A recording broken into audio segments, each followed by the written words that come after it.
This meeting to order. Hello and welcome to the July 19th, 2022 Kingman City Council meeting. The mayor, who is with us via Zoom this afternoon, has kindly asked me to conduct this meeting in the absence of our Vice Mayor Ken Watkins, although Ken Watkins is also on the Zoom call, but I'm lucky enough to get to run this meeting tonight. So with that, we will start by asking Clerk Meredith to please take an official roll call. Mayor Miles. Present. Vice Mayor Watkins. Here. Councilmember Mello. Here. Councilmember Nelson. Here. Councilmember Samily. Here. Councilmember Scott Staley. Present. And Councilmember Walker. Here. We have a quorum. Tonight's invocation will be given by Pastor John Ramos of the First Southern Baptist Church. After the invocation, I would ask you to please stay standing so that we can honor this great country with the Pledge of Allegiance. Pastor Ramos, the floor is yours. Thank you. Please bow your heads with me. Lord, we come tonight with a lot of decisions, with a lot of great growth, a lot of great opportunity in collaboration, communication. And Lord, I pray that this council will have wisdom beyond their collective years, that they would strategize, that they would make decisions that would just cause our city to grow.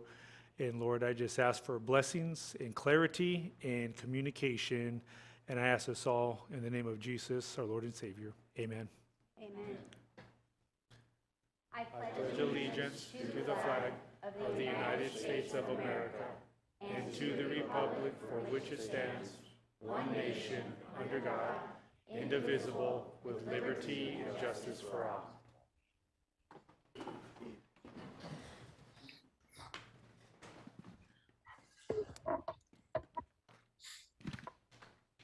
Agenda item number 1, call to the public. Those wishing to address the council should fill out request forms in advance. Action taken as a result of public comment will be limited to directing staff to study the matter or rescheduling the matter for consideration at a later time. Comments from the public will be restricted to items not on the agenda, with the exception of those on the consent agenda.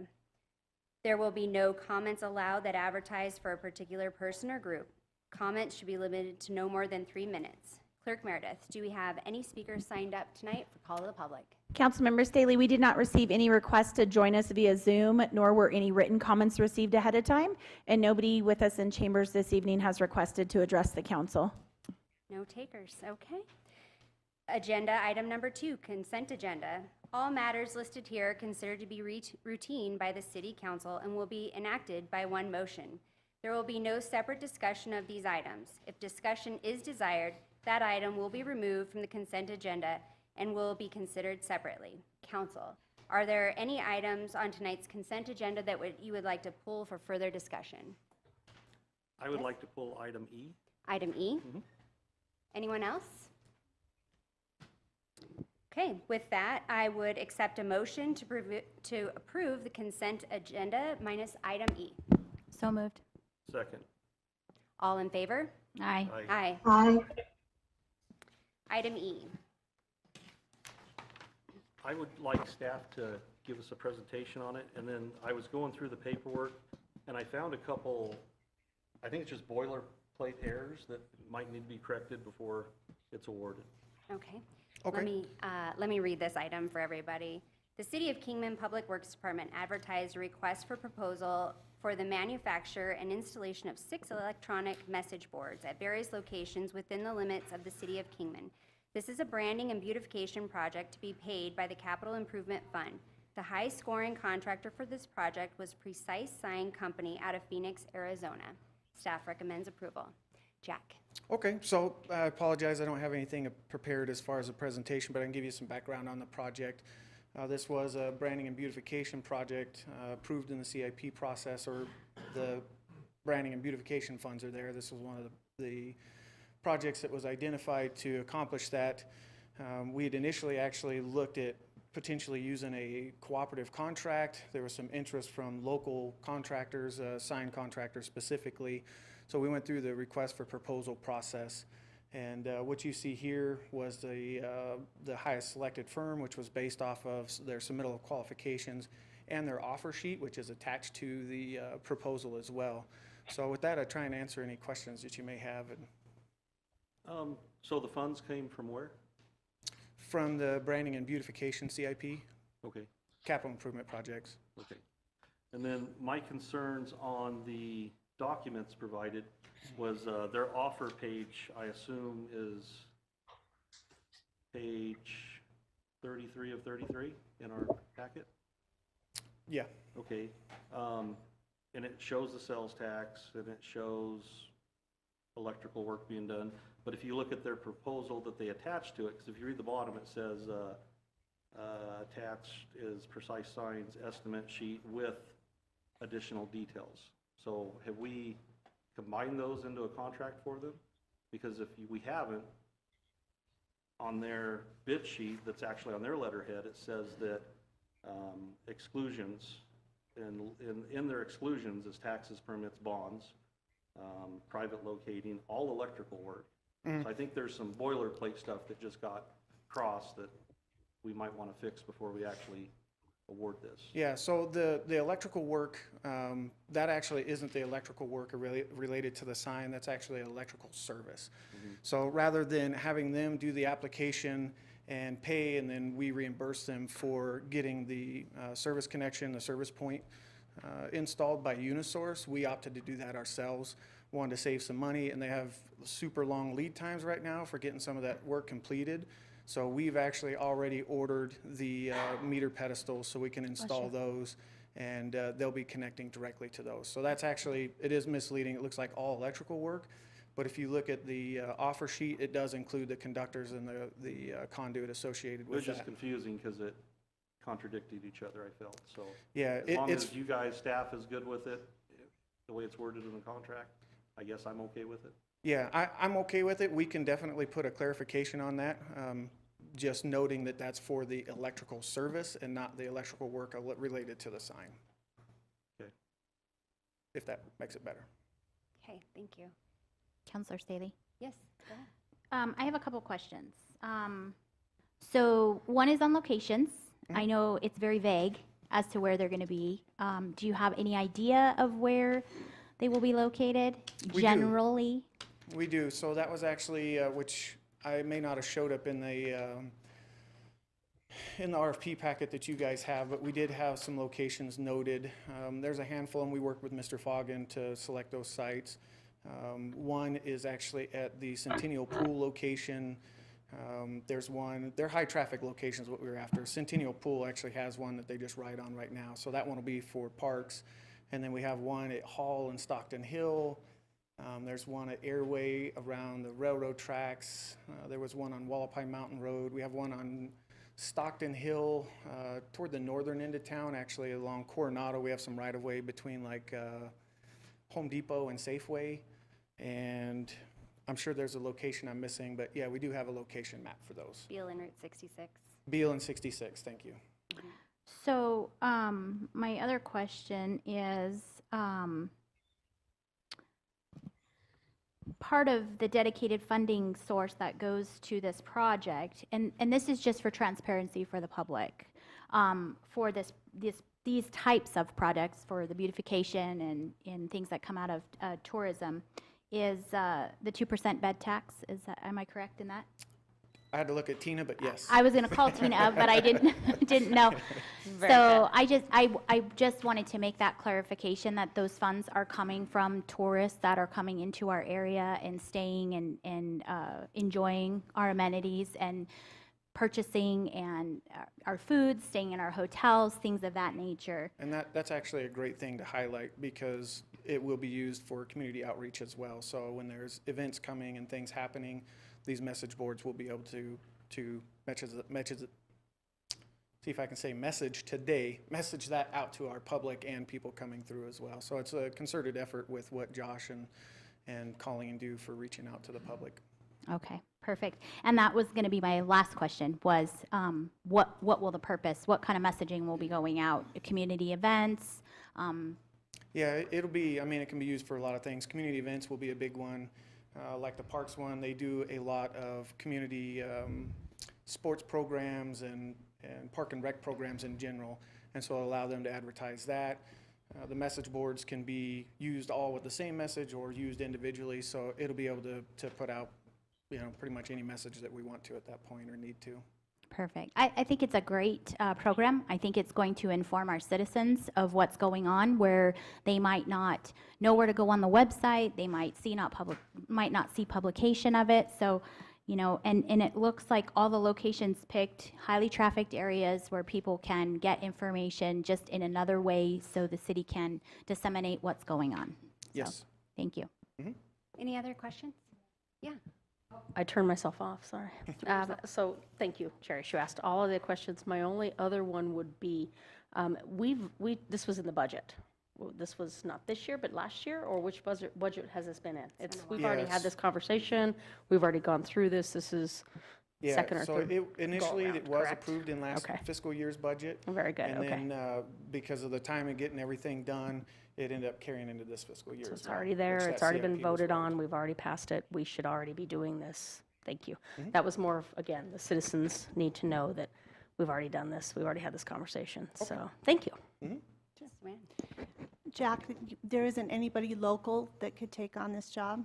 There are. So we actually, we had some interest from a local group in particular. And so when we posted it, we actually contacted both of the local sign companies and let them know it was out being solicited.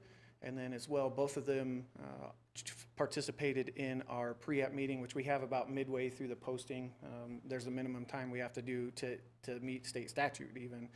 And so we do a pre-submittal meeting. Both of them participated, but we didn't see a submittal from either one of them. Well, I'm glad I asked that question because the community needs to know that you did reach out and they weren't interested. So I appreciate that. Thank you. Yeah, we did this process just to make sure they had an opportunity to participate.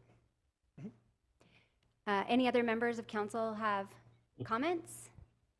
No? Councilwoman Staley, Yes, Vice Mayor Watkins. thank you.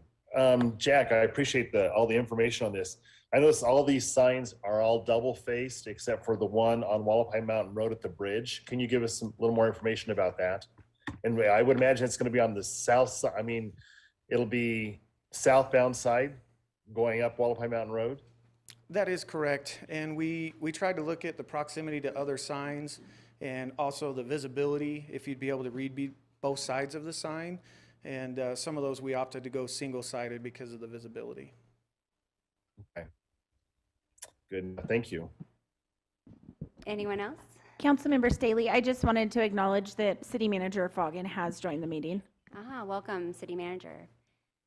With that, Jack, I thank you for taking so much time to give us more in-depth information. I think it's helpful, especially for the citizens, knowing what the city's spending this money on. And I really appreciate you reaching out to local contractors as well.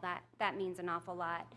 I think this project, we have been talking about it for a long time, and it's really important investment into the city's marketing, as well as just welcoming tourists, but helping the locals, because we hear it all the time. I didn't know you were having this event. I didn't know that event was going on. There's this area where it's so hard to market sometimes, even really huge events, no matter how early you start. So I think this is going to help that a lot, and I also hope it helps tourists stay overnight, stay longer in Kingman. So with that, I will accept a motion to approve item E. I'll make that motion. Thank you. I'll second. We have a first and a second. All in favor? Aye. Aye. And the item passes. Very good. Moving on to item number 5, department reports. First up on our reports, I don't know why you sat down. Tonight, our street department superintendent, Jack Planty, will be giving an update on the 1,800-acre land release. We'll start out by turning the floor over to City Manager Foggin for an introduction. Thank you, Councilor Staley. It's a pleasure to be with you. I'm not going to use my camera. When I looked at it, the face looking back at you was not looking good. So, no, the lighting in this hotel room is really terrible. Just as an introduction, Council has asked for regular updates on some of the projects that we're working on. When we make progress or when we think that we've got something to share, we're going to bring this so that everybody's aware of it. I've asked Jack to present this. He's been working with the team, both our city team as well as our consultant and the FAA to move this project forward. And it's moving. We want it done yesterday, obviously, but it's not moving as quickly as we'd like it to. But I want to thank Jack for really overseeing this and babysitting it and taking the extra time that it needs to be, he's kind of becoming an expert in land release. I don't know that that was something that he wanted to become an expert in, but he is doing a great job leading that. So Jack, I'll turn it over to you to share what we've been able to accomplish up to this time. Great, thank you, Mr. Foggin. I do want to highlight, it's definitely a team effort. Everybody is carrying a pretty good load to try and get this done on their shoulders. So everybody from economic development to Doug, the airport manager, this is a priority for all of us. So a couple quick updates. One, kind of disappointed. FAA was actually going to be coming here on site to see the project, but they've been put back into some travel restrictions and notified us that they won't be here. So that was going to be good for them to actually see the scale of this project, because it is obviously a significant amount of property, and maybe some of that's lost on looking at it on a computer screen. So that being said, we're still working with them. We have an upcoming meeting to cover a couple things, one of which is one of my first updates. We received back some revised chapters from the consultant on the initial EA that was submitted. Had a whole lot of comments, and a lot of those can be addressed now before we have the development plan done. So the consultant has gone through and made those changes. We as staff are going through them as well right now. And then in our upcoming meeting with FAA, we're going to discuss turning those over to them to review initially. When the first set of comments come out, FAA actually dedicated to us that they would review this in pieces, at least at the ADO level, at the Phoenix level before it goes to the high Fed level, and help us make sure everything's dialed in and try and get this through in as least amount of time as we can. So we'll discuss that with them in our upcoming meeting, and those might be going to the local office to start those review. The next item that we're working on, we actually just got through our review, was the jurisdictional determination. We talked about the 404 and the floodplain issue, and so there's an exhibit and some information going to the Army Corps of Engineers. And what that is going to accomplish for us, if we get a non-jurisdictional determination, it takes a lot of the work away from the 404 permitting side. So that's a really important step for us. That's complete and ready to go to Army Corps for review, and then that'll be a big step getting that back. We're pretty hopeful on that because it's a closed basin. It's been, say, a long-running issue, and we've had multiple correspondence back from Army Corps saying so. But it has to be within a 5-year window for FAA, and everything we have is just outside of that. So that's in process now. Like I say, that'll be getting submitted to Army Corps, and whatever their time back to us, I think it was like 3 weeks or a month. Hopefully we'll have that back in our hands. The next one is the development plan. So we actually have been working through the scoping process, and there's a number of stakeholders, including us, Mojave County, and by us, the city of Kingman, with economic development, airport, and multiple divisions of the Mojave County. And so we've got the scope worked out. Now we're going into the price negotiations and trying to finalize that. Some point in time, you'll see us back here, hopefully with that on council for approval, and get that piece moving forward. And really, that's what I have for updates tonight, but I'd be happy to try and answer any questions you may have. Does the council have any questions? No one? Yeah, we appreciate it. Jack, do you feel like things are still moving forward at the pace that we expected? I'm a little disappointed to hear that they did not come out to see it in person. Yeah, we were actually hopeful for that. That was the local ADO office that had wanted to do that and bring their team out to see what we're dealing with. As Mr. Foggin indicated, it is slowed down some. We are still moving forward. Anything that can be worked on right now, we're working on. Mm-hmm. And so hopefully with FAA, this is a significant amount of land like we talked about, and that's the FAA's don't want to say concern, they don't have anything to compare it to. So the largest development that they've done like this, that they're giving us as an example, was 80 acres. And so you're talking, 17 times, 20 times the amount of land. And so the amount of detail that they were looking for in the EA and the future planning, it is significant, and it's a significant amount of work for even a smaller project, but now we're scaling that up, and we're looking at something that's supposed to have a horizon of 25 years. So there are some steps that we need to work through, because they want to understand what the potential uses are, and they want to understand what it means to the airport financially, because this will be a means that continues to support the airport through leases and sales and things into the future. So good information, gives us some planning that we need to do that we had anticipated doing anyway. We just didn't anticipate doing it as part of the EA itself. Right. The fire department has a drone now, I believe.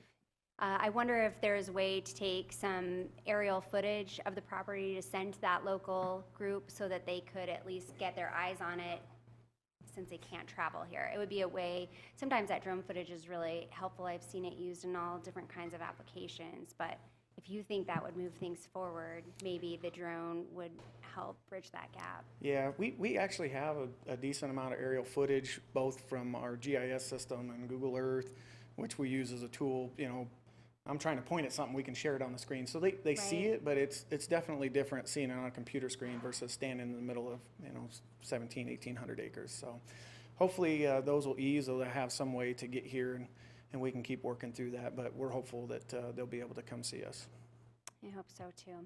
Okay, anyone else? Counselor, Oh, yes. Counselor Staley? Yes, Mr.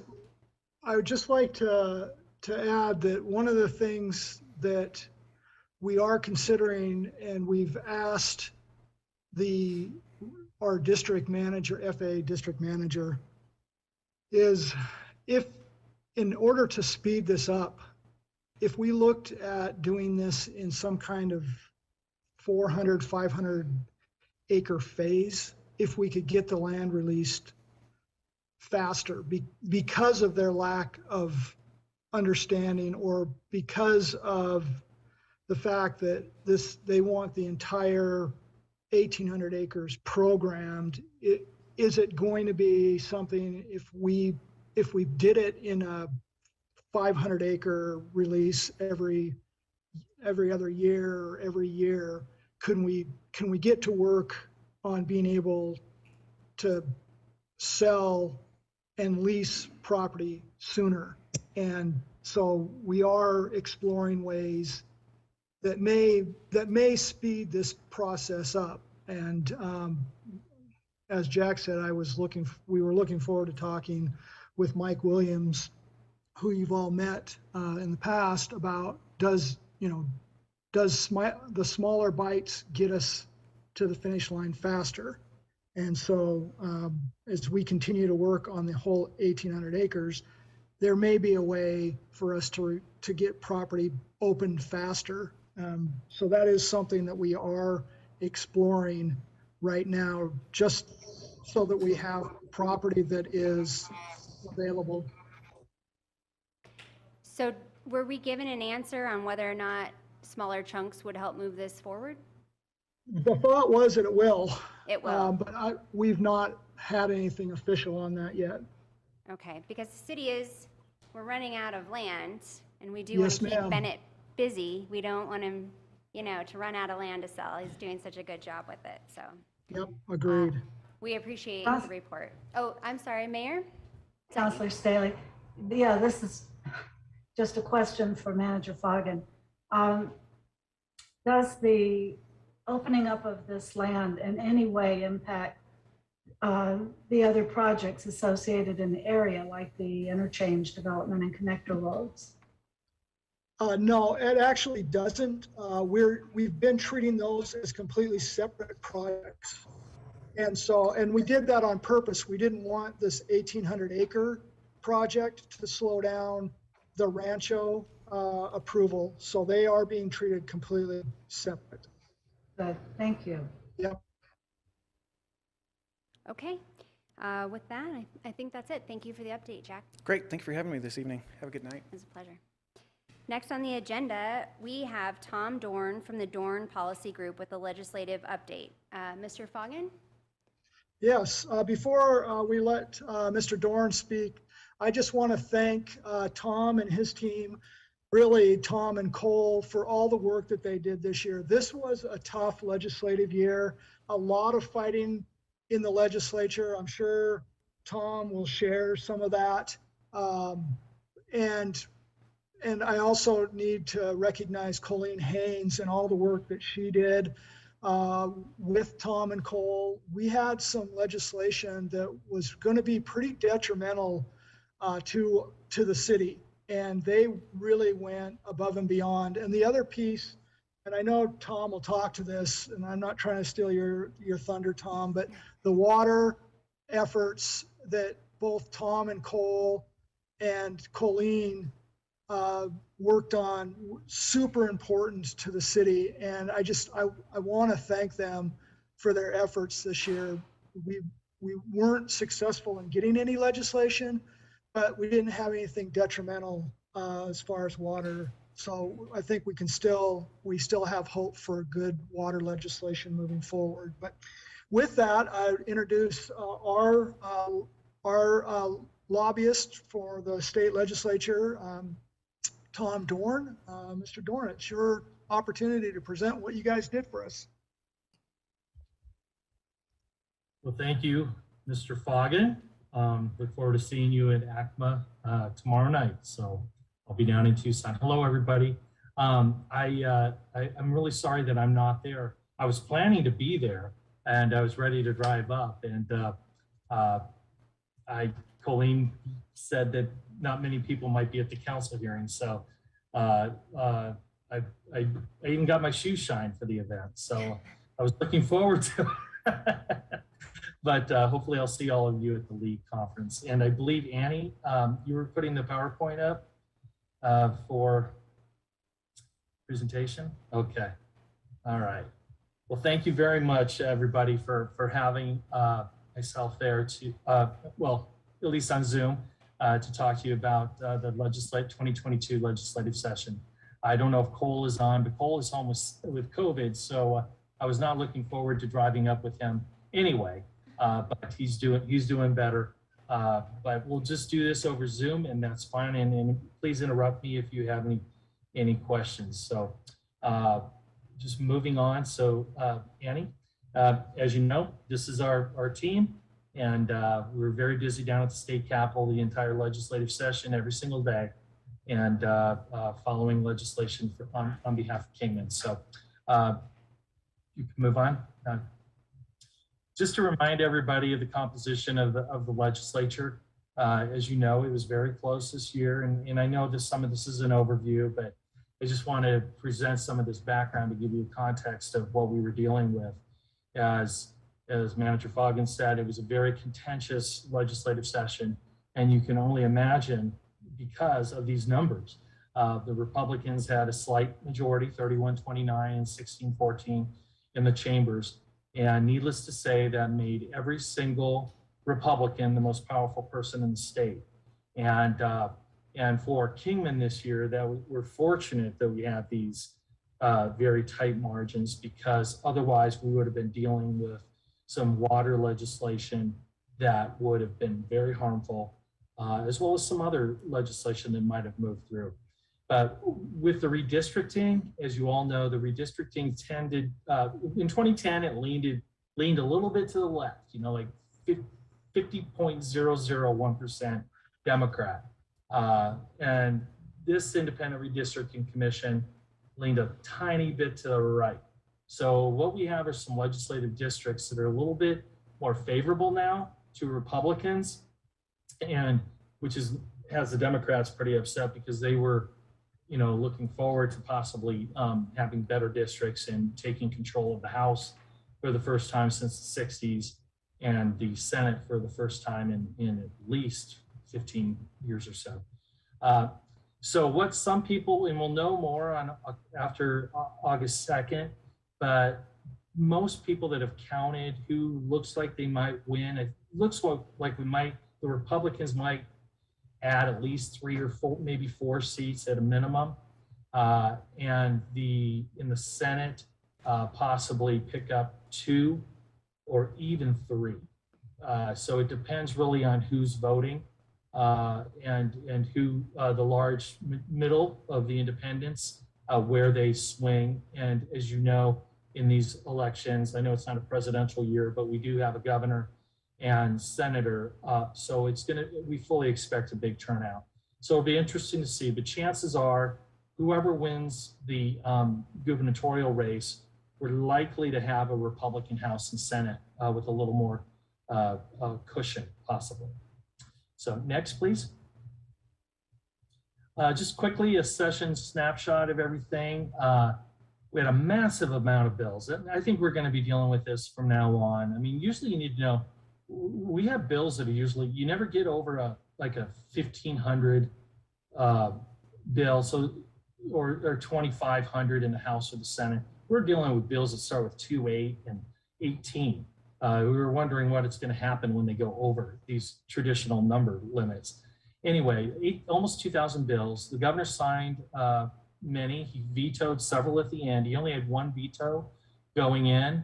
One of the major vetoes, however, was the, I know it's Maricopa County, but it was the transportation tax in Maricopa County.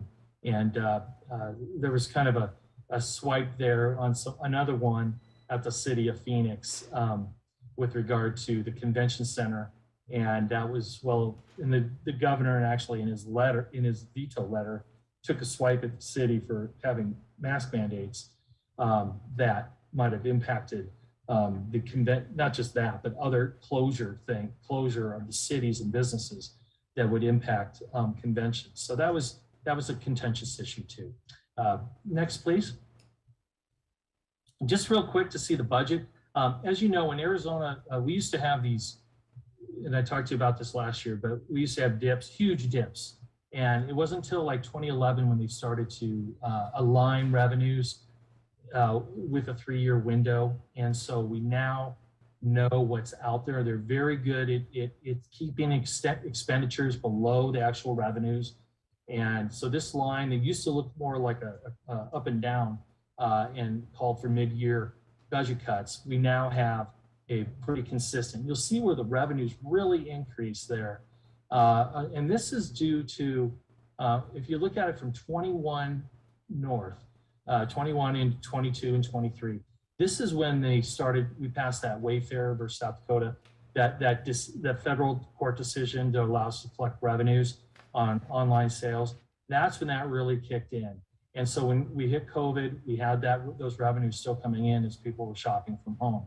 But also, it's also some of the tax policy that Governor Ducey's put in place that has led to economic growth and businesses expanding and locating here. So it's nice to see the trajectory of the revenues coming in, but got to keep that red line below. And I'm sure you do that there in Kingman too. So next, please. Wanted to see this. I just want to make sure everybody sees this pie chart. For all the people that never say we never put enough of our general fund in the K-12 and education system, there's never enough money, I know, but we want everyone to be aware of how much of the state budget actually, this is the general fund money that goes into K-12 universities and community colleges. It's quite a large amount of our state general fund. Next, please. Transportation highlights. I know, with Kingman, we had the 20 million and the 20 million for the Rancho Santa Fe and Kingman Crossing. And it was interesting because we were pushing during the budget process, Senator Tim Dunn of Yuma, he and the Rural Transportation Advisory Council, of which WACOG is a member, and Kevin Adam, they were pushing for more rural transportation projects. And there was also some projects that were in the city of Kingman. And those ended up being taken out in the end. And I was trying to find out why, because some city projects did get added. And I guess at the end of the day, people pointed out that you already got the 40 million for the 2 interchanges. And so let's spread the wealth a little bit. So that's kind of one of Tom, that's Yes. 20 million for Rancho Santa Fe only. Oh, okay. Yes, I'm sorry. Spoke. I wish it was Yeah, 40. Yeah, the 40 to 20 was, yeah, the Kingman, the hospital. Got it. Yeah, thank you for that clarification. I'm sorry.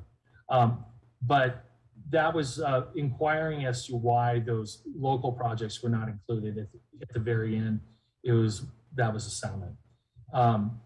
So anyway, do want to point out the Aviation Fund, and this is good for the airport, especially with all the commercial development and with Rancho Santa Fe and everything you were talking about before. I wasn't sure if that BLM land you were talking about was adjacent to the airport, but because I know that's a big focus for the city.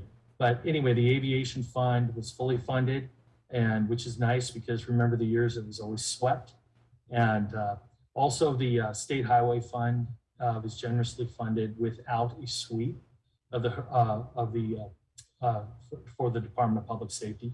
So that's a good thing. Next, please. Water legislation. Well, first of all, before we get into all of this, I just want to acknowledge our delegation and Representative Regina Cobb. Mojave County, La Paz County are going to miss having her as the champion for water. She has done so much. I can't even explain to you how much she has done. And I hope the citizens of Kingman and all of Mojave County and the whole district thank her for everything that she did. And and she was the leader, and Sonny Borelli, the senator, and Leo Biasucci, they helped, but she was at the tip of the spear, and the heat that she took, and it was nasty. I mean, it was nasty between her and Gail Griffin. Oh my, from Sierra Vista, she was the chair of the Natural Resources Committee, and then Speaker Rusty Bowers. These are all wonderful people, but when it comes down to, Speaker Bowers referred Representative Cobb's bills to the Gail Griffin's committee and never get killed. And that's when Representative Cobb on the House floor, she did a hostile amendment onto Representative Gail Griffin's bill saying, if you want this basin transfer legislation, I want RMAs, rural management areas. And she did a hostile amendment. And I was in the gallery and wow. And she dragged about 5 other Republicans with her, and Democrats joined, and Gail Griffin really, she immediately asked for her bill to be retained. And so that was it. But it was a power play, and Representative Cobb won the battle. Needless to say, the session went on long beyond that, and we were unsuccessful in getting the rural management areas. However, the last day of the session, I was in the Senate really leaning on Senator Borelli for this, reminding him that he could possibly do a power play on also, but he was very helpful in making sure that the other bill that Cobb had defeated before was not going to go, because Senator Borelli, he was ready if Senator Sine Kerr from Buckeye, who is the chair of the Senate Natural Resources Committee and wanted that groundwater basin Harquahala legislation moving from that basin in Western Arizona, he was going to amend RMAs onto it. And so because what Sonny Borelli did, that didn't happen. So those people that wanted to transfer water from rural management, from other basins, the Mojave La Paz delegation they defeated it, because if you're not going to give us RMA or protection from transferring water off the river, you're not going to get what you want. So as Manager Foggin said at the beginning, we didn't get a lot passed in that area, but we sure didn't get hurt, because it was mutual assured destruction. Anyway, with regard to more water issues, I know I can talk forever, so I'm sorry. Just tell me to hurry up.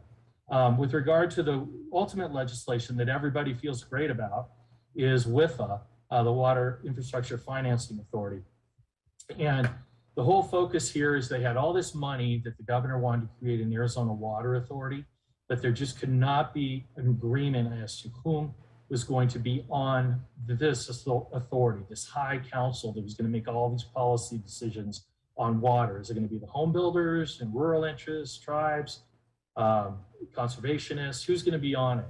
So they just couldn't get there. So what they ended up doing was just, let's put all the money into WIFA, and we'll work through WIFA to create programs for conservation, augmentation. They actually, in order to help get Democrat votes on the budget, they threw like $200 to $400 million on conservation. So that was something that was helpful on the conservation side, and the Democrats loved that, and other Republicans that wanted more conservation. But augmentation, and you've heard about all the ideas that go along with augmentation, desalinization, and others. So we'll see where this goes. And at the end of the day, most people feel good, like they did the right thing. They didn't create something that was bad, or like, oh my gosh, how are we going to pull that back? They just went with the tried and true bureaucratic entity, and let's work through that and see where we go. So that's it on the water. Be happy to answer any questions, or next slide, please. Any questions? Nope, we're good. Housing, just wanted to, housing right now, just so you know, the Housing Supply Study Committee has already started its work. And we, during the session, we got calls from Colleen saying, because there was a real effort to do some things on homelessness, and they were going to apply these criteria to cities, but Colleen was like, hey, your Phoenix and encampments in downtown Phoenix does not work for us with homelessness on Interstate 40 in parts of our community. And so we're like, okay. So she's a taskmaster. Colleen keeps us on our toes. So we were on that real quick and making sure that we were the rural voice on the homelessness issue. They pulled that back a little bit. On the affordable housing, the first bill there, and then 1116, I don't know if we have that in here, but we're talking about, that was the bill that Manager Foggin mentioned with regard to the taxes, putting a lease on residential properties, the tax, and they were talking about trying to remove that. We worked really hard with everyone in the League of Cities and all of the communities that did have a tax on rentals. So we made sure that we defeated that. Next slide, please. Short-term rentals, just so you know, that continues to be an issue, but cities, I don't know to what degree it is in the city of Kingman, but we want to make sure that you have this because cities gained more authority over as more problems arise throughout the state with short-term rentals, especially in communities like Sedona and Lake Havasu and Paradise Valley and other places. Next, please. And like I said, future issues, affordable housing, workforce housing, it's becoming very clear to legislators, and I'm sure Colleen and we will definitely be watching all of the activity and giving input. And I would encourage you, if you have any specific issues on the housing front that you want to be presented from a rural perspective, I think that would be very important, and you can submit that or provide testimony at these meetings. Water will continue depending on the makeup. Like I said, I mean, we've had very powerful delegation. We have Senate Majority Whip, the House Majority Whip, and the House Appropriations Chair. And I know Representative Biasucci was trying to learn at the feet of Representative Cobb on water issues, so he can kind of carry the ball, and whoever else we elect, and Senator Burley too. We need to make sure that we are strong working with the other rural legislators on water issues. It's gonna, and the thin margins are not gonna work in our favor. So we need to work really hard with other groups to make sure. And homelessness, I kind of mentioned that already, but that is something the legislature will continue to want to deal with. And I think the whole planning is back to the housing issues, planning and zoning, the NIMBYism of we don't want that in our backyard or near our businesses is something. And one other item that is not on this list, but I think education is something that may lead to some planning and zoning issues for cities, because there's this thought that now that this universal voucher passed, that all these private schools are going to be popping up. And I don't know if that's true or not. That may be more of just a rumor that's starting, but there may be other issues with regard to schools and education from a zoning standpoint that the legislature will be dealing with. And as you all know, whenever we have a new crew, we're going to have I would say close to 35 to 40 new legislators. It's going to be crazy. And we like to consider some of these, we call them redshirt freshmen, these legislators that just showed up over the last year. And we have about 10 to 15 of them. So they're just learning the ropes too. So they're just learning it, and then we're going to have this new crew. So it's going to be very interesting, and we'll work really hard to make sure that everybody knows our issues for the city of Kingman, but also rural Arizona communities moving forward, and being very aggressive on the water issues and everything that you direct us to make a priority. So with that, I'd be happy to answer any questions from you all. Do any council members have questions? Sure. If I may, please. It's actually not really a question as much as a comment. I'm glad Colleen's a task manager, and we would have hated you to drive up here to an empty council chambers. Yeah. But anyway, my quick question is, as far as the water fight goes on, are you seeing that the rural is getting a voice out there, or is the rural not getting a voice out there? Good question. Madam Chair, I believe that was Councilwoman Nelson. Correct. Can't see, the picture so small, so I can't see who's talking, but yes, I mean, we do clearly have a voice. And the thing is, what I'm saying is that we have 3 powerful voices right now. You got to remember that Gail Griffin, she's from Sierra Vista, so she's a rural legislator also. And so it's not all the rural legislators, because some rural legislators are more inclined to listen to the Farm Bureau, or they're listening to the ranchers or the mining industry.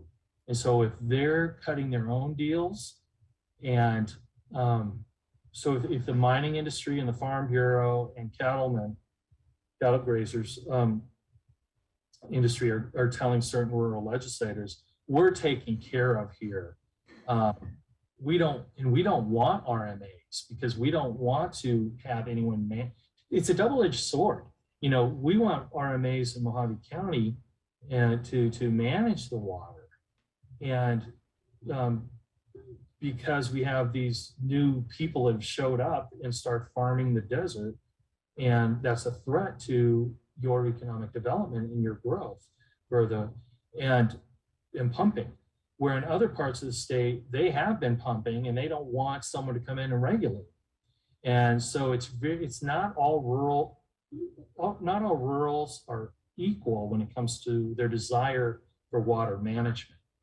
And so it's going to take a lot of work for us to build coalitions, and as council members and Mr. Foggin as city managers to build coalitions with others.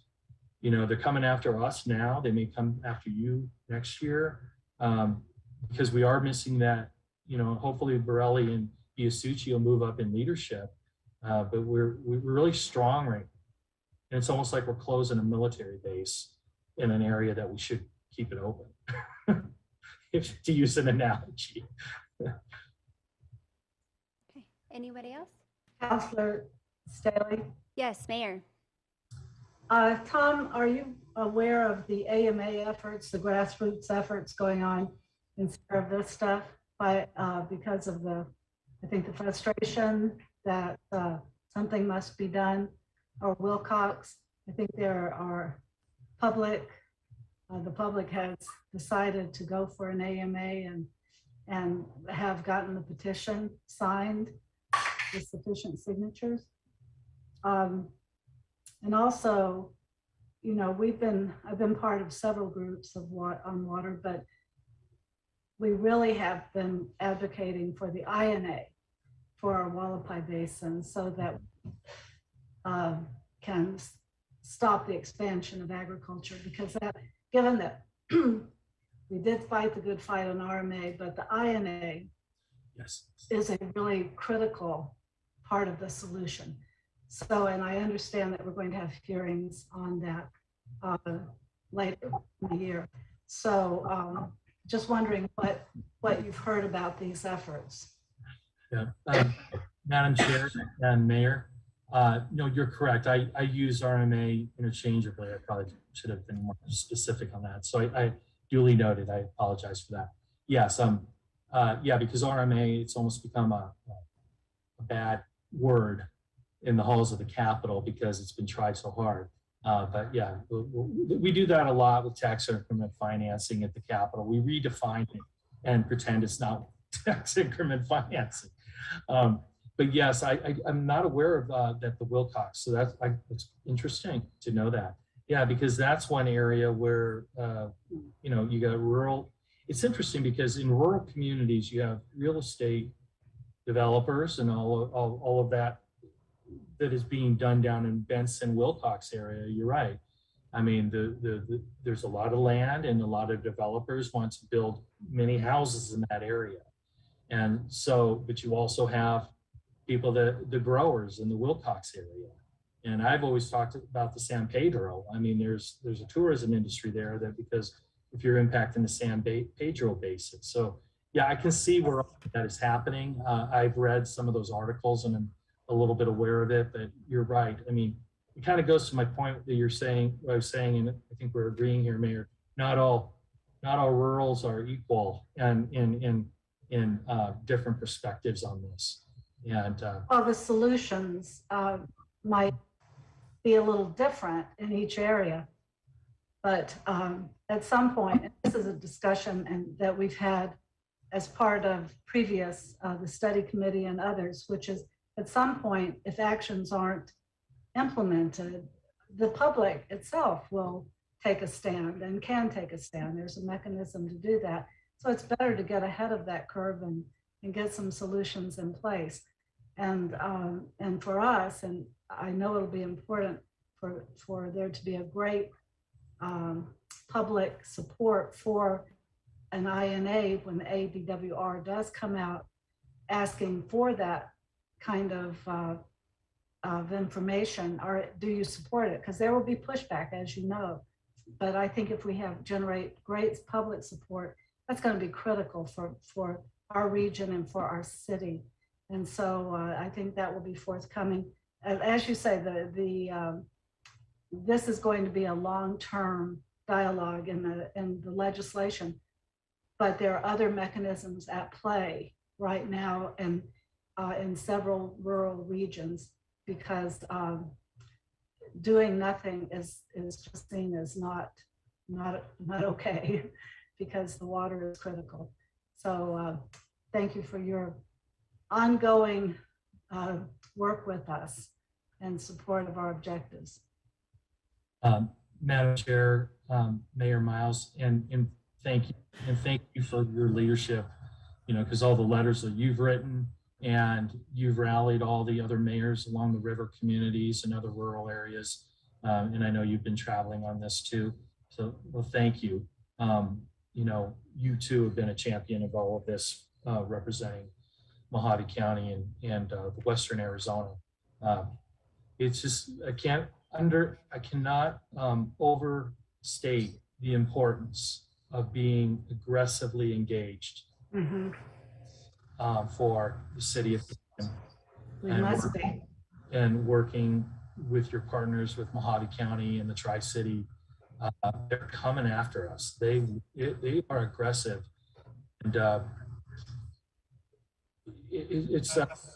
we just be very aggressive and involved. Be vigilant.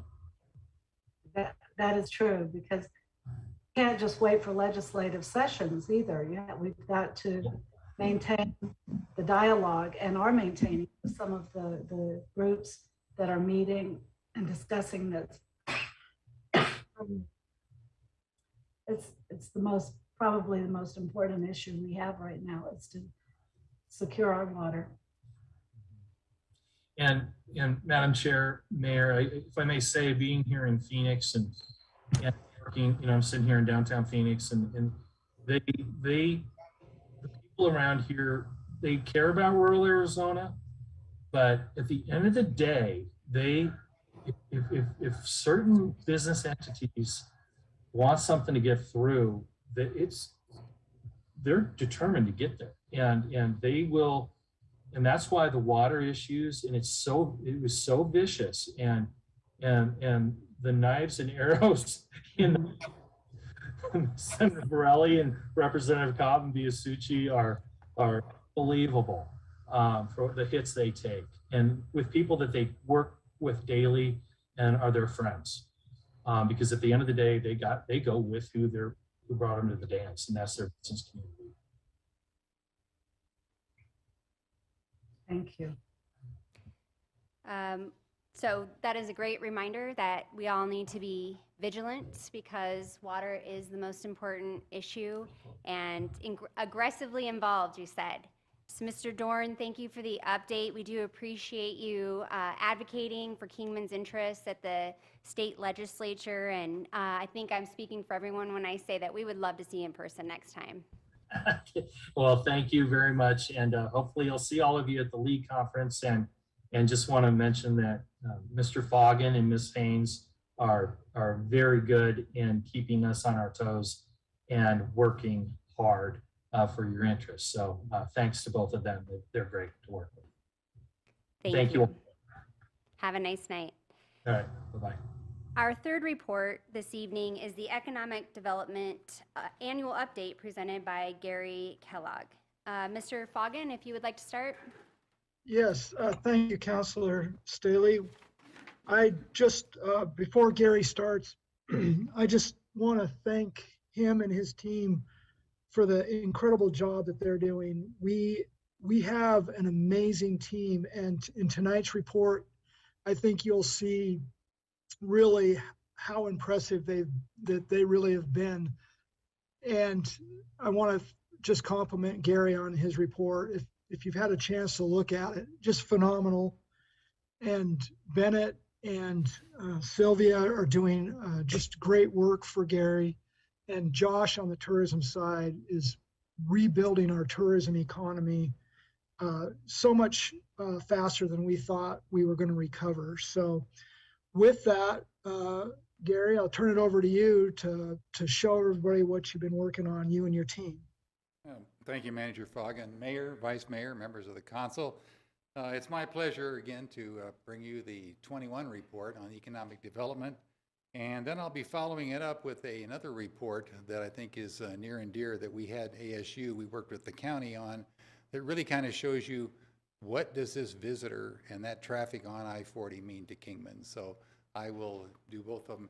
It's a 61-page report, and I'm going to go through it. No, I'm just kidding. So, no. We're not going to let I've you do that. consolidated that to 5 slides, all right, Okay. just so you know. Thank All right. you. Okay. Well, again, I want to say or kind of reiterate what Manager Foggin is that I couldn't do it without this team, and Josh, I know, is online right now. They really do meet where the rubber meets the road every day. And so in putting this report together, Bennett really kind of headed it up. Sylvia really makes sure that the input from the retail portion is correct, and then Josh looking at that. And then in this piece is also another partner of ours, which is Doug Breckenridge from the airport, because we really do work hand in hand. Everything that happens at that business park out there reflects directly on the money that's available for that airport expansion. So, we make sure that there's probably not an hour that goes by out at the airport that we don't sit with Doug and talk about an issue or something that's coming up or enlighten each other on it. So with that, I'd like to start into the report. I think I just, first of all, like to have you take a look at that cover. That was from our drags, okay, on 66. And I'm going to read some of it. Most of it you guys can read right there in front of you, but I think it's really important to know about some of the companies that that Bennett has brought in the last year. Shambaugh and Sons, the Coeur d'Alene Window Company, things like that. And later on, you're going to see probably one of our biggest one, which is the FedEx Ground. And so what happens when you bring a company like FedEx to Kingman is that other site selectors pick up on it.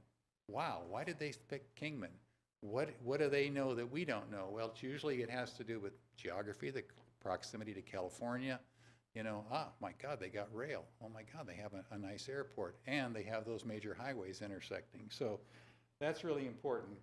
The other thing is on the retail side is that whether it be at the industrial park or Sylvia with retail, we don't abandon our developers. When they come in and we work with them, we make sure that we're there with them from the beginning to the end.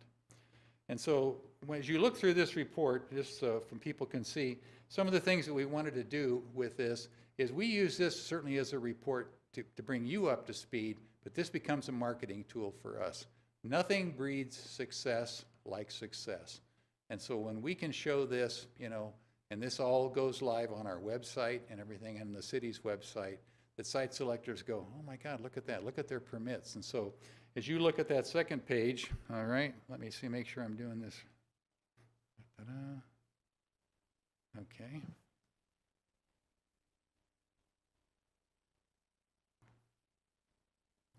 All right, let me just get down here. Starts out with a letter from myself, and so really just talking a little bit about the team, about, you know, why choose Kingman.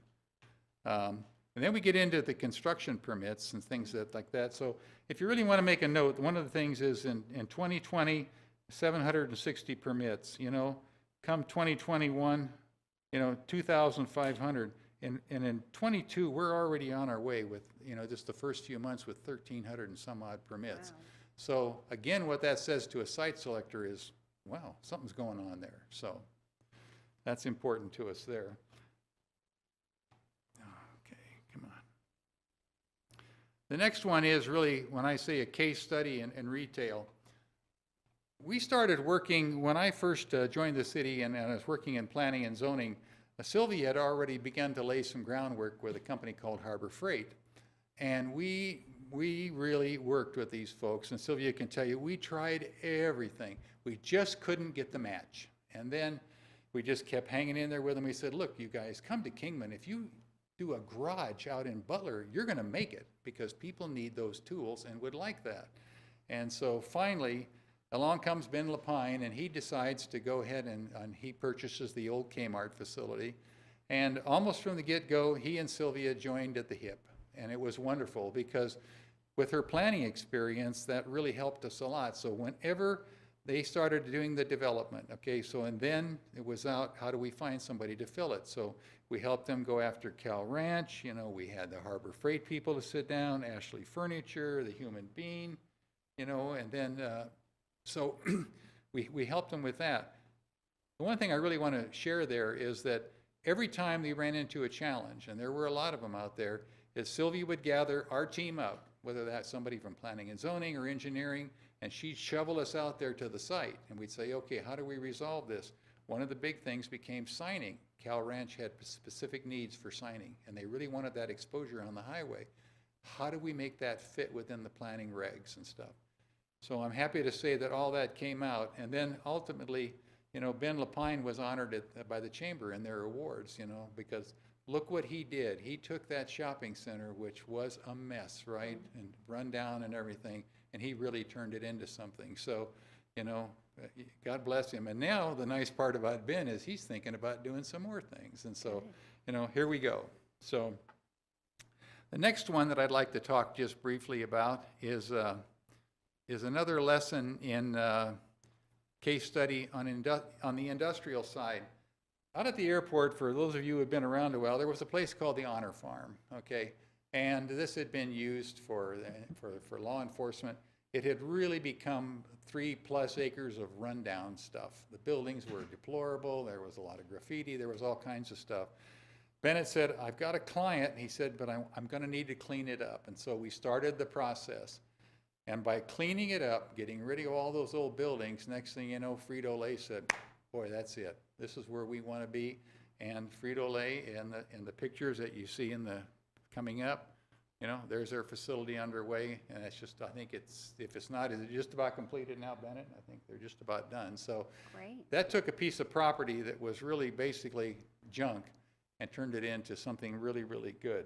So those things really make a difference. And so Councilman Staley, you really kind of hit on a little earlier about needing property because we're getting tight, okay?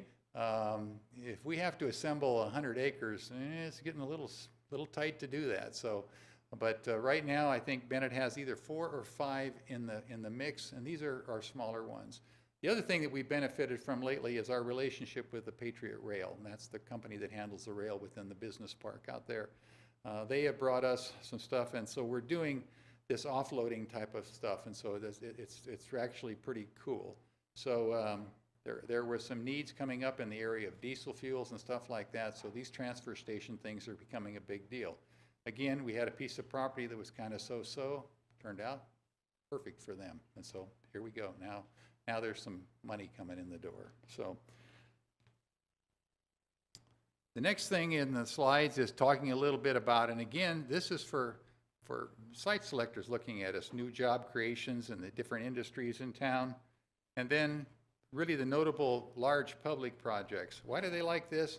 Because site selectors like to see that you're reinvesting in your own community. And so certainly one of the big things was the courthouse across the street. That was no small project. But one of the things that really happened that was exciting was when MCC decided to bring part of that campus downtown. I think we've all talked about it for years, about when could this happen. That was exciting, and then, Becky from the Chamber is here tonight, and she's one of our great partners. And so with that, they opened up that facility, and the Chamber became, it got into that building. So the events that are taking place there, the training that can take place there, and working with the small business, folks too. It's all been really, really important. So, a lot of money was invested, and so again, we show you it here, but our site selectors see that too. When we move on into the area of tourism, probably one of the neatest things that has happened for us in a while is that drive-through shield. I mean, there is no doubt about it that drive by at any given time and they are loaded. One of the really fun things that happened not too long ago was we had a group come in with motorcycles, 50 or 60 of them, right? And I don't remember, Josh, I think either they were from Australia or someplace. So they came in and man, did they love it. So they're taking pictures, they're doing all this stuff. Josh looks out the window and there's not one of the guys sitting on a motorcycle. They all went to breakfast and they left their bikes parked there because it was so cool, right? So we had to kind of say, that's really not the way this thing works. But, again, you see the picture here of the family. What we see an awful lot now is they're not even putting their car, they're bringing their family up. I have a good friend in Havasu. He's retired, probably got more money he knows what to do with. He decided as an old guy he should have a Corvette, right? So he buys one of the new fancy ones. I tell him, I said, we got to cut this thing up in Kingman. You might like a drive-through shield. Next thing you know, he puts his wife in the car. Well, now it's a picture on his wall. It's on his postcard to his family, and it's his Christmas card. So he just went apo over this. So this has become, and this was truly a partnership. We partnered with the Route 66 Association of Arizona, so they put the money up on this one, and the same way that we did with our original new sign. So this retro stuff is really big, and the Route 66 thing is top drawer. So with that came some other exciting stuff. We began to see more foot traffic, and one of the things that took place is that Manager Foggin was involved pretty intimately with this, but we negotiated with Tesla for those charging stations. And that was a back and forth, what can you do for us, what can you back in? But they finally put it in, and if you guys saw it during construction, it looks like an underground oil refinery thing with the number of pipes just to handle all the electricity there. But on the day of the dedication, and I know the Vice Mayor was there and some of you, is that we filled every one of those stalls, and we even had people waiting in line who weren't even invited. So it really caught on. So now the thing that you're seeing on a lot of postings, and this is something that our tourism people monitor all the time, is this has really become a big deal in the Tesla community or in the electric community are those. Now you also know that on the other side of that powerhouse, we have a 2-station regular charging port that'll kind of universal. So it's not just a Tesla thing. But in this particular case, it's Tesla. And so what we're seeing now is more foot traffic. They're coming into our facility. They're buying our product. And we have also seen that, even compared to a year ago, our average client is spending a lot more money per person inside that thing. So the other thing that we did within the powerhouse and the merchandising is we really made a concerted effort this last year and a half to find Kingman product, and we have. You know, sometimes you really got to search, and sometimes you got to be real patient, because some folks who just make little pots don't understand how this has to work. And so, but we've been there, and so it's really turned out pretty nice. There's some custom pottery that's made right here, a number of things like that. And turquoise is still a big deal. You know, they're really excited about that. And believe it or not, so is all those bling t-shirts. They still love them. So we have seen a little bit of decrease in the last week or so in the domestic side, maybe mainly to do maybe a little bit with the gas prices, but we have seen an increase on the visitor side from foreign. Now, they laugh because they don't think our gas is expensive now at all, but I don't want to pay what they pay either. So that is, and then, you know, as you look through this, you will see, you know, these are the hits that we look at, and the statistics, you know, and the visitors and stuff like that. California is still one of our top states to visit, you know, and you see still have a great visitation from that. And this is really done more manually. They sign into our guest book as they come in. People really do like to do that. So, but the one thing I want to take my hat off to is, Josh, we get an awful lot of compliments statewide and everything, and that is the cleanliness of our facility. Because if you go in at any one given time, and that's a big bugaboo with me, those bathrooms look nice. Okay, they're clean. You feel comfortable going in, and the whole facility just looks really, really good. And in working conjunction with the Route 66 people, they've updated their museum. They're now changing the display again and refreshing it. And we're going to be refreshing that whole display up on the second floor now. So we're going to make it more interactive and things like that that you all have approved in this year's budget. So that certainly is exciting there. Okay. All right. A lot of information, events and things like that, but I'm not going to go through every single one of them. You all certainly know the Route 66 Festival certainly is a hit, okay? And, but then comes something that happened during COVID, and that was, you know, the city manager came to us, he said, what can we do to continue to help folks? So remember, we got into the parklet program, we looked at pedlets and parklets, and then the facade, what can we do to improve these buildings? Well, this is another one that I have to give Sylvia a tip of the hat, because she shepherded this all the way, and we had to make a lot of refinements and everything, but this is just a small example of the face that we've been able to change in Kingman with these signs. So whether it's Garibaldi's, and now you see all that scaffolding work going on back in front of the Brunswick, okay, those were new windows and things like that. So this program that you all have approved again for this year has been a hit. And no, we don't just keep it in downtown Kingman, okay? So, and one of the other things I want to talk about, we make sure that we've been to the shows in Vegas now. I know Sylvia, I believe is going to San Diego, you know, to look at the retail. And I think in order to answer one of Councilman Nelson's questions from a while ago, no, we do not recruit Dollar Store. Okay. Yeah, I know. But I think one of the things is that we know from the hits and everything that we get on our website and the data that required, we're being marketed all the time. They're looking. And so I've had clients say, well, why don't we have this store? Why don't we have this one, or Trader Joe's? Mm-hmm. And so, you know, we know their criteria, but we're always looking to saying, all right, have we changed a little bit? One of the things, you guys, that certainly is going to happen in the future, they're waiting for those two interchanges. That's going to open up a whole new thing for them. So when those start to happen, I think we'll get some folks that'll get a little bit more serious about looking there. But we know that they're checking on us all the time. So, and we are looking for more restaurants. We've made some changes with our retail recruiter on the national basis, and so we're looking for certainly more of the sit-down sort of stuff.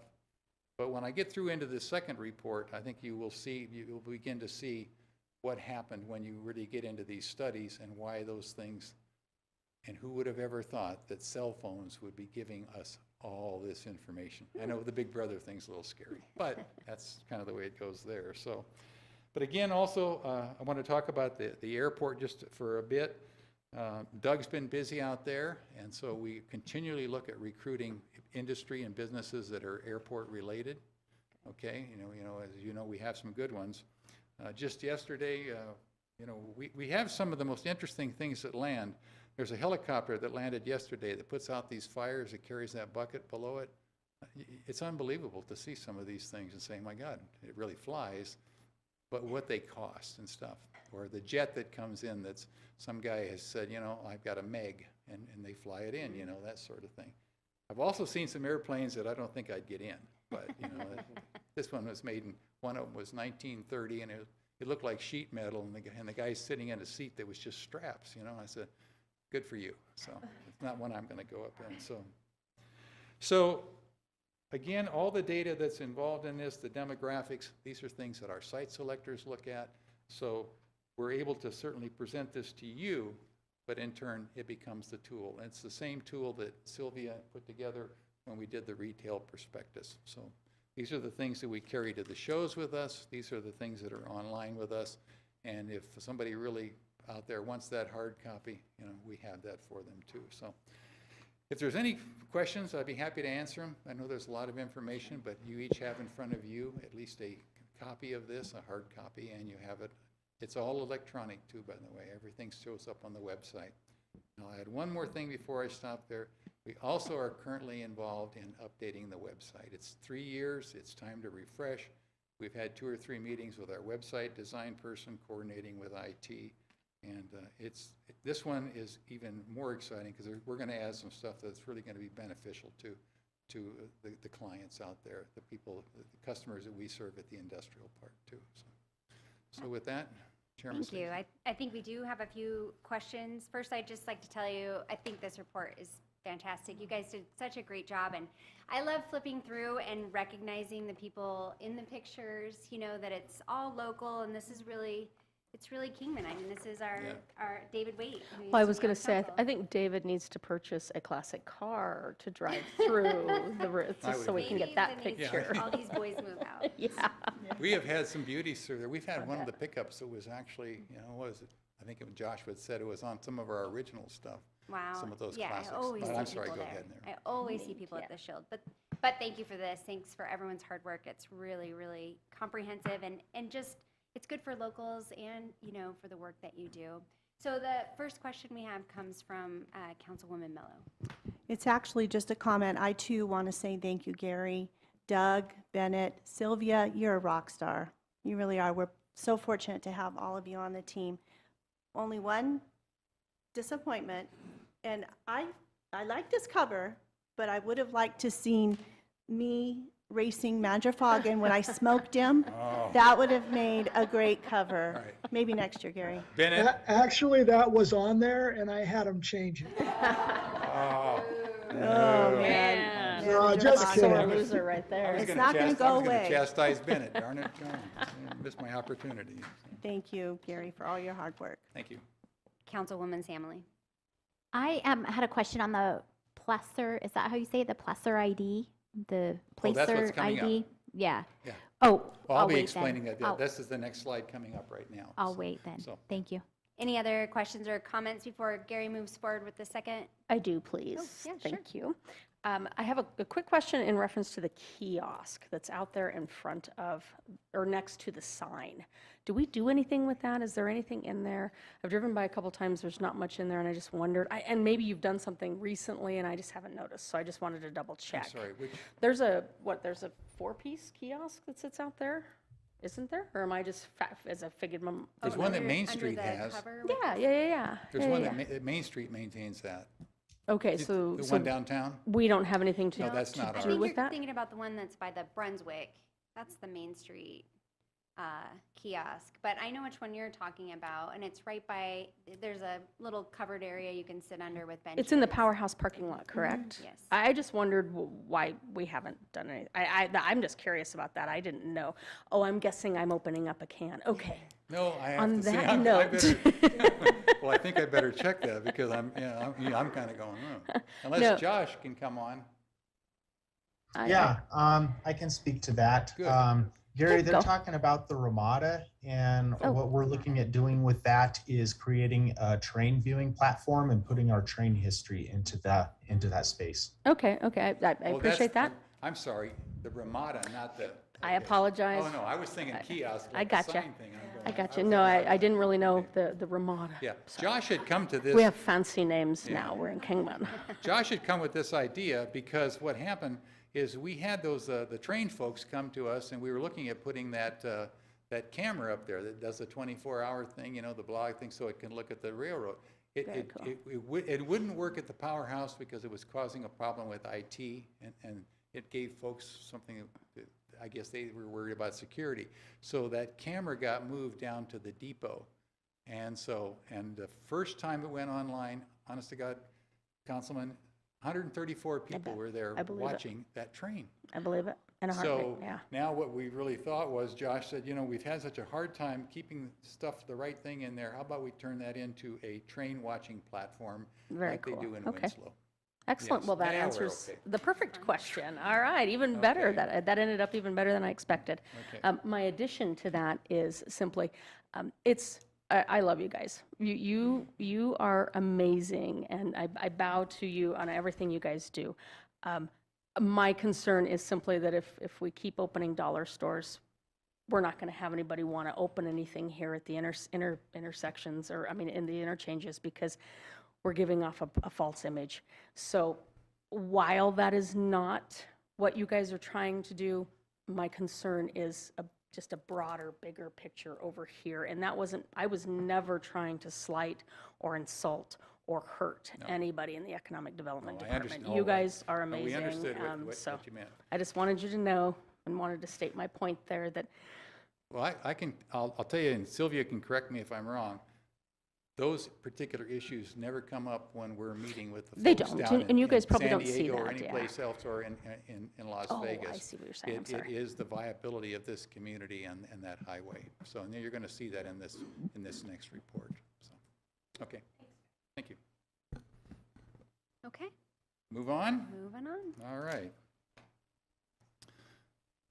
Okay, I'm going to read this because I don't want to miss anything on this one here. So this is the pass-through traffic study, and we worked, our partners on this were, as they always are quite a few times, is with the county. So District 1 from the county, they put up the money. We actually have the placer information, okay, placer information.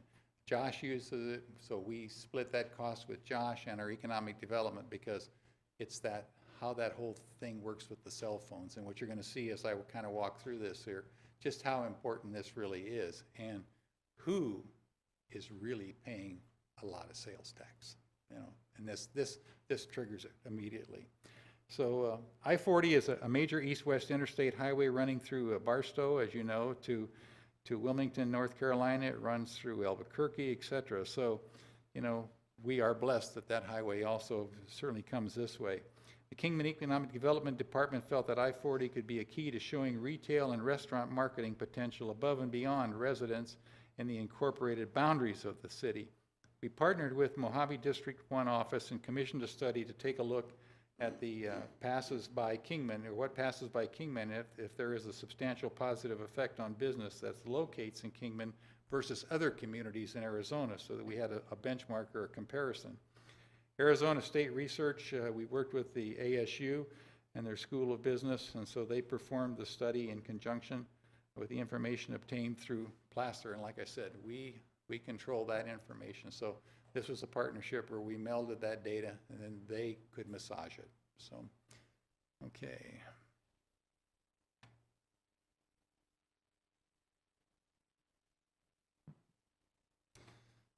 Okay, slide. We average between 14,000 and 39,000 vehicles travel on I-40 daily, okay? With that data, the economic development staff would be able to provide information to the retail and the restaurant establishment to show them the sales potential beyond the 31,000 residents that we have here in Kingman proper. And then the access to the business from I-40 via the 3 ramps, and that meaning Stockton Hill Road, Andy Devine, you know, and certainly the West Beale ramp there. So.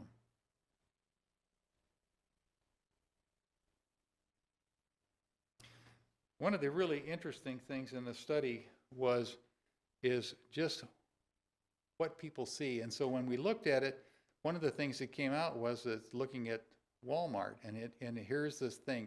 So this is the percentage of Walmart customers residing at least 250 miles away.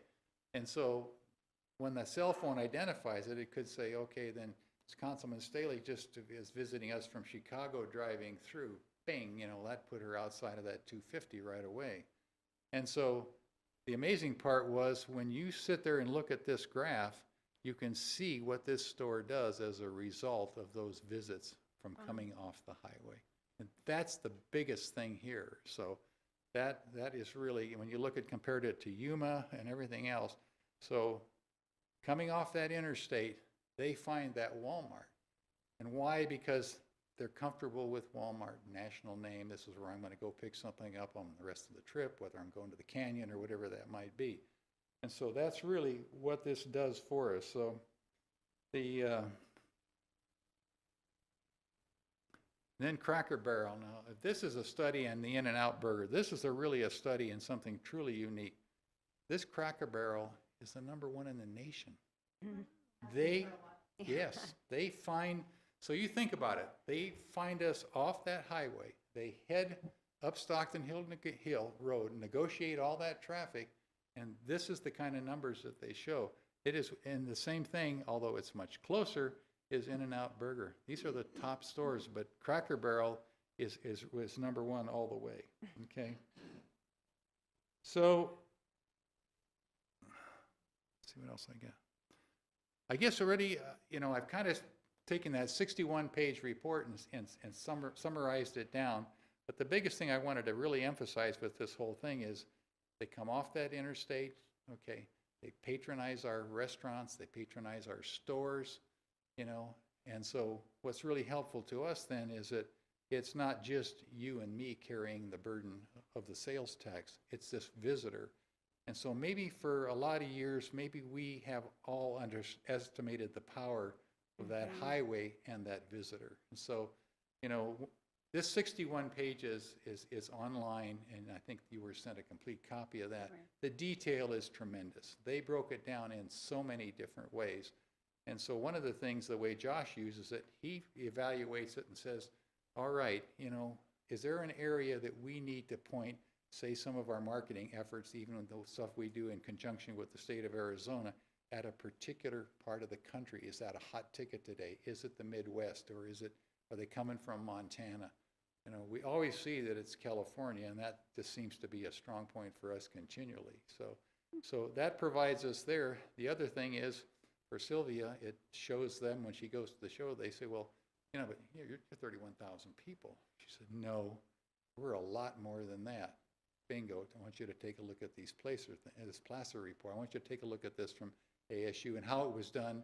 And really, I got to give the business school credit. They put it in such a way that it's easy to understand. There's an awful lot of data. But to a site selector or a restaurant realtor looking, they get it. So again, I'll open it up to any questions. And like I said, come on, those 2 interchanges. Let's go. Yes. Any other questions for Gary? I do. Yeah, sure. I can now ask my question. Yes. So through this placer intelligence, is there a way to introduce push notifications for those that are getting close, that they may want to stop here, or they may want to stop there, to entice them to stop and spend their money in our community? I think there is, but I think, Josh, can you chime in on that one? Yeah, no, it doesn't have the ability to add marketing. It's strictly for researching what devices are coming through our area. But we can use that information to make marketing decisions. Okay. And my next question, I've read the report. It's absolutely amazing. And there is a gold mine of information in here. I didn't see, and maybe I did overlook it, but I was looking for a collective number of a percentage of those. You can give a traffic count on I-40 that are coming through daily. Can you give a percentage of those people that are coming off maybe necessarily daily, but is there a place in here where I can find the number of people that are percentage that are coming off and what kind of dollars they're spending in our community?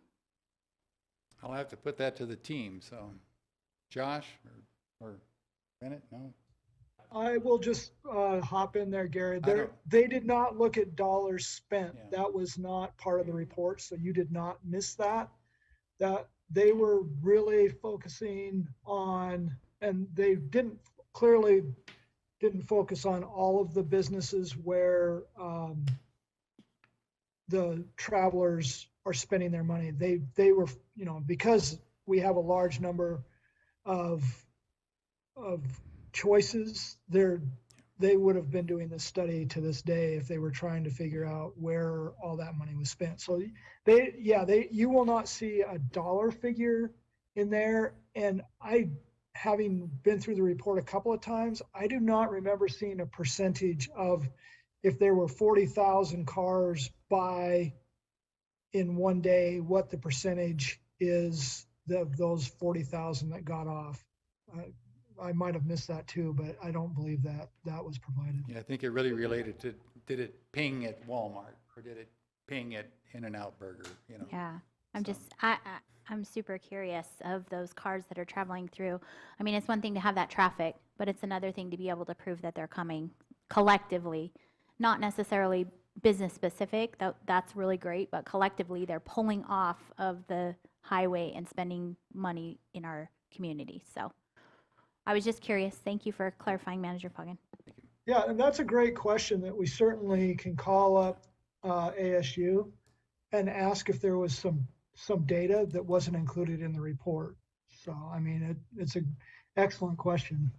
I would definitely appreciate having that information, especially as, we go into the proposition and talking to the public. I really would like to see what demographic is outside the community, spending dollars in our community that will in turn benefit our community. So yes, please. I think at any given time too, if you get in, and I've done it a couple of times myself, it just look at the license plates in those parking lots and you go, whoa, not too many Arizona plates, especially around In-N-Out and especially Cracker Barrel. Oh my gosh. Great question. Are there any others? Comments? Well, Gary, we really want to give people more places to spend their money here in Kingman. And my question is, we had a presentation a while back about all the businesses that should already be here. I believe they mentioned Hobby Lobby and TJ Maxx. We were given kind of a list of stores we already qualified to have here in the community. And so my question to you is, I know you can't give too much information, but are we looking forward to having any more new stores or restaurants open in Kingman this year? I don't think there's any big cats that I can put out of the bag there, but we really are working on the national level to get these folks, we're looking at some additional, the biggest thing becomes too is the properties that are available. When we were chasing the stores over there that went in the shopping center, okay? I mean, in the old Kmart building there, and mainly Harbor Freight was, they're so specific on where they want to be located and who's not going to be next to them and stuff. So, but yes, we've actually added 2 more retail shows this year to attend, and we've changed our scope looking. We also look at franchising. So Sylvia has to make sure that, are there franchises available? How do you hook them up? That sort of thing. But no, we're on it all the time. But again, too, this really helps. Mm-hmm. And then certainly as we grow, those retail does follow those rooftops. So, yeah. That's really wonderful. Yeah. Okay, thank you. Did you have something else to say? Okay. Thank you for your presentation. And again, thank you to your team. This is a wonderful report, and thanks for all your hard work. Thank you. It really makes a big difference. Yeah, and I'm blessed with a great team, and there's additional copies over here for you. Yes, everyone, please take one. Thank you. Thank you. Okay, last but not least, we have our airport manager, Doug Breckenridge, who's going to be presenting a report on hangar occupancy. And Mr. Foggin, we will give you the floor to make an introduction. Yeah, just a couple of meetings ago, Counselor Walker had inquired about this, and so just want to let everybody know that Doug has been working on the report, and I hope you enjoy what he has to share because I think it's good information. All right. I wish it would be that entertaining, but it's really not. Well, give you guys a little bit of input. What we really have been keeping an eye on in the past is pretty much developed any type of improvement that provides some type of shelter, some form or another to the elements to aircraft that are parked in our facilities. One of our larger sections is called the A hangars or executive hangars or larger box hangars. We currently have 5 of those, and we've had 5 on the wait list. For our B and C hangars, which are just really T hangars, we kind of fit as many aircraft in a small area as possible. Out of all 30 available spots, 30 are occupied. We have 9 on that list. For the D hangars, these are essentially the same as the T hangars, much not as improved on the interior. Out of the 10 are occupied, but we're expecting, with one individual on the wait list, we're expecting in about 3 to 4 months that individual to have a hangar with somebody that is just temporarily leasing one of our hangars at this current time. And then for the cover tie downs, out of the 10 spots, we have just 9 of those with 1 open and available at this time. With that being said, in the past, we did kind of start looking at a need to build additional hangars. We spoke to our engineers, kept an eye out on other airports, and even attempted multiple times to reach out to construction companies to see if anybody could give us an estimate. We'll be honest with you, me and my staff, we have reached out to multiple construction companies, and a lot did not respond. We did have one that responded. Fortunately, it was a local company that for the shade hangars, and the prices just came back and was really scary from our standpoint, extremely scary. From there, we reached out to our engineers. Our engineers do speak to other airports within Arizona and throughout the United States on possible additional T hangars and our larger A hangars. When they came back to us on our getting estimates for additional, let's say, 10 T hangars for the B and C spot, kind of your middle grade areas, that was extremely scary.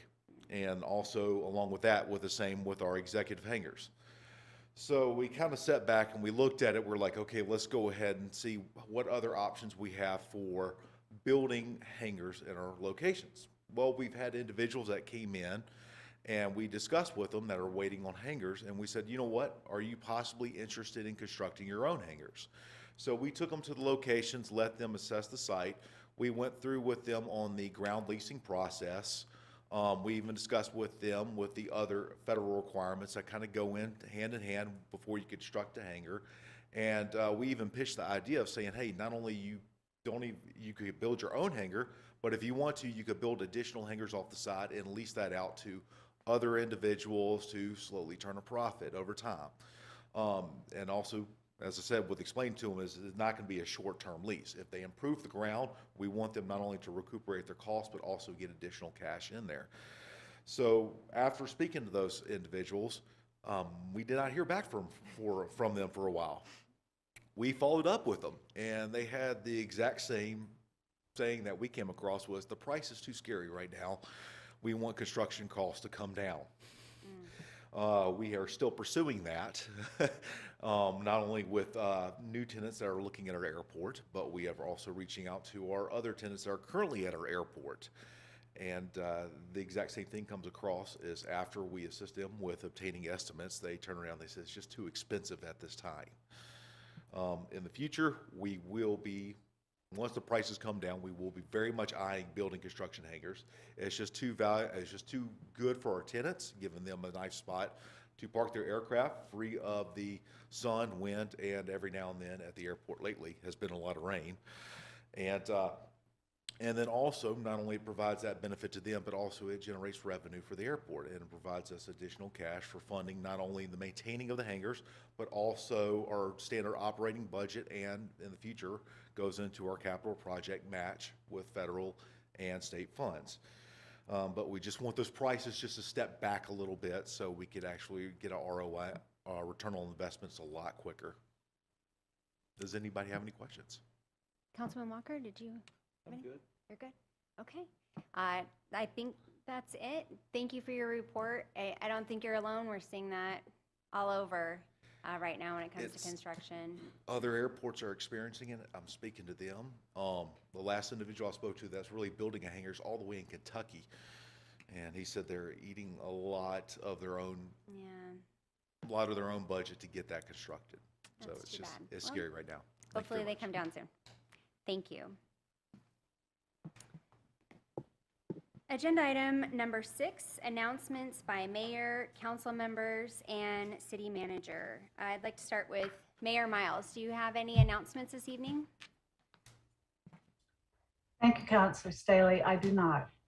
Thank you. How about Vice Mayor Watkins? Thank you. Just as a reminder, of course, we just voted on the consent agenda that we are not going to have city council on August 2nd because of primary election day. And of course, just remind all of us individually and as citizens of this great country to, use our franchise rights and vote and participate in the process. And just encourage everybody to do that. Thank you. Councilman Walker. Nothing. Councilwoman Samley. I do. I wanted to recognize Kingman Police Department.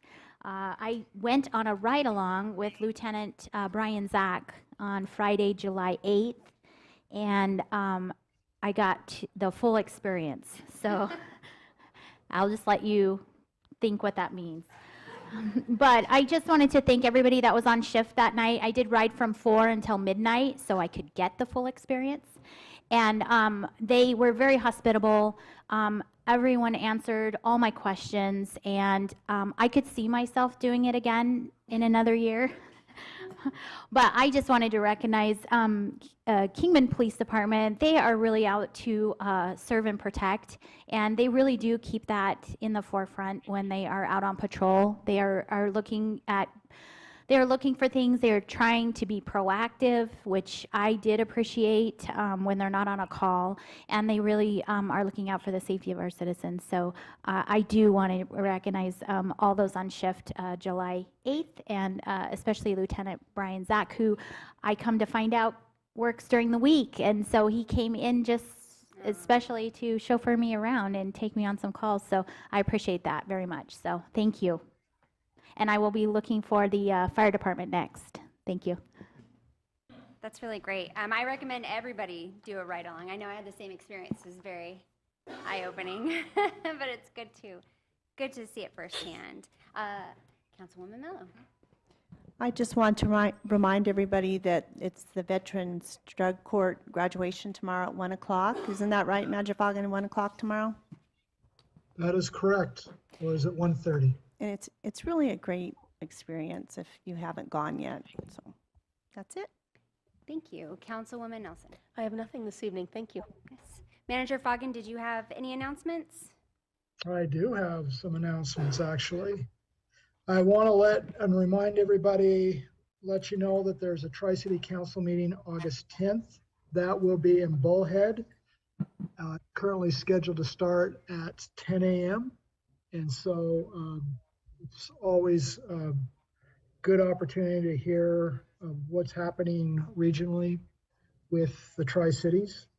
And then the other one that I just want to let you know about is that we've been hustling to get a fact sheet put together to discuss the facts surrounding our sales tax increase proposal for the election in November.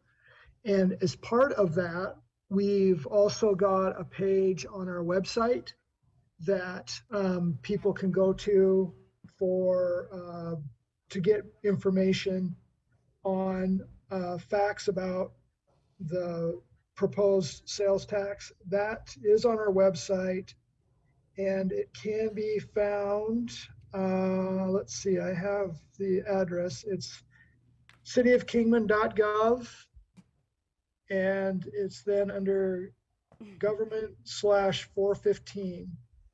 Oh, Annie brought it up for me. Thank you, Miss Annie.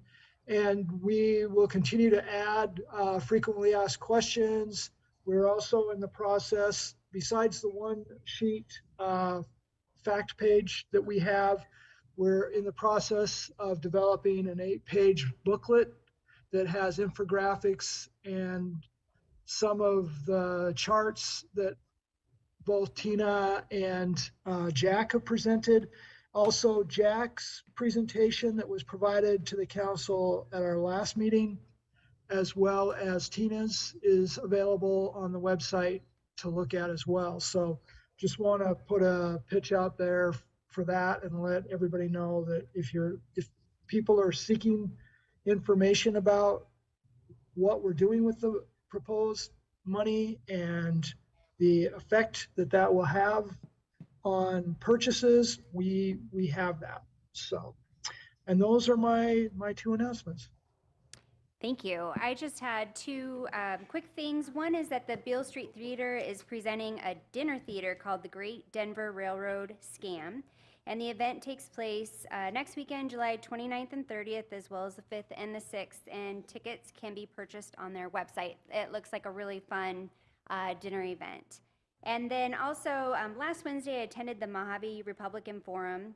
And I was able to listen to several of the candidates speak. And I bring this up because if you haven't heard your candidates that are running in the primary speak, I know that the forum does put they put everything up on YouTube. So if you just search Mojave Republican Forum, that gives you a chance to do a little homework. And like Ken, I wanted to remind everybody to vote in the primary because a lot of really important positions will be elected in the primary, and a lot of those spots are going to have a direct impact on Kingman. So I encourage you to do your homework and make sure to vote on the 2nd. And that's all I had for that. So item number 7 is council requests for future reports and updates. Do we have any requests tonight? Anyone? No? Okay, with that, I want to thank everybody, and this meeting is now adjourned. I was wondering if he would. It's as fun as you think it would be.